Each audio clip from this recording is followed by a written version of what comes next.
This is Inside Indiana Business Radio for the afternoon of July 20th, 2022. I'm Alex Brown. Minnesota-based Skywater Technology this morning announced plans to build a $1.8 billion semiconductor R&D and production facility in West Lafayette. The project is expected to create 750 jobs over 5 years. Governor Eric Holcomb says the location was key. Being close to Purdue, this world-class university, a true fountain of talent, was critically important to all the pieces coming together for this particular project. Skywater says the 600,000 square foot plant will allow the company to respond to increasing demand for domestic manufacturing of microelectronics. Pennsylvania-based Penske Logistics says it will transition operations of a Kroger warehouse facility in Shelbyville to the grocery retailer in September. As a result, Penske says it will lay off 517 employees. However, there will be opportunities for the workers to continue their employment with Kroger.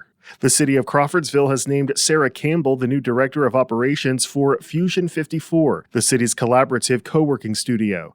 Campbell most recently served as assistant director for front desk operations at Indiana State University. From the number one source for Indiana business news, this is Inside Indiana Business Radio. IBJ Media delivers business news covering central Indiana and the entire state. The Indianapolis Business Journal and Inside Indiana Business are now part of the same family. Look to the IBJ for in-depth coverage of central Indiana's business community and tap into Inside Indiana Business for stories that extend throughout Indiana. 2 resources, unlimited business insights that help you stay informed and get ahead. Learn more at ibj.com and insideindianabusiness.com.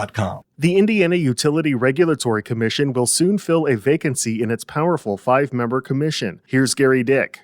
7 people have applied for the role, and a nominating committee will interview each in public next week.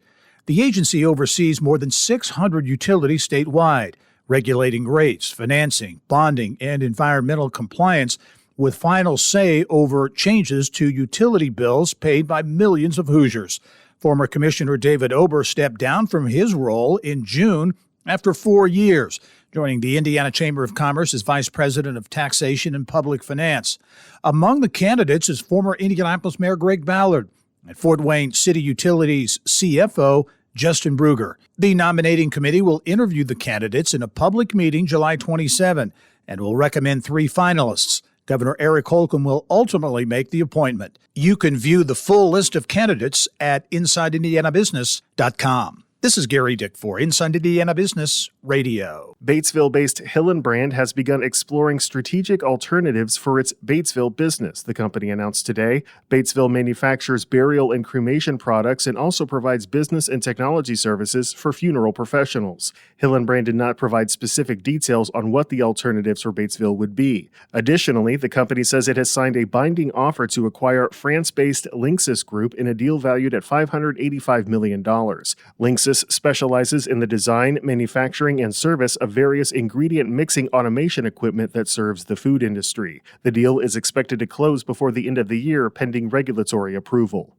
Teresa Lubbers says when she stepped down as Indiana's Commissioner for Higher Education, she wasn't necessarily looking for a full-time job, but she did want to continue making contributions to the state. Lubbers was announced yesterday as the new president of Indianapolis-based think tank Sagamore Institute and says education and workforce will be priorities in her new role. Who's being left behind? How do we address that? How do we build on the research that's being done? Where's the innovation that's taking place? How do we invest in those programs as well? I can't tell you today, Alex, with complete certainty exactly what that's going to look like, but I can tell you there's an incredibly good opportunity that Sagamore can do things that others aren't already doing. Looking long-term, Lubbers says she wants to create a sort of report card to look at where Sagamore is in terms of the goals it has set and the work it has done. Indy meteorologists Bob and Kevin Gregory are this week's guests on the Business and Beyond podcast with Gary Dick, presented by PNC, a weekly conversation with high-profile Hoosiers in business, sports, and entertainment, and beyond. Available now from your favorite podcast provider. I'm Alex Brown for Inside Indiana Business Radio on Demand.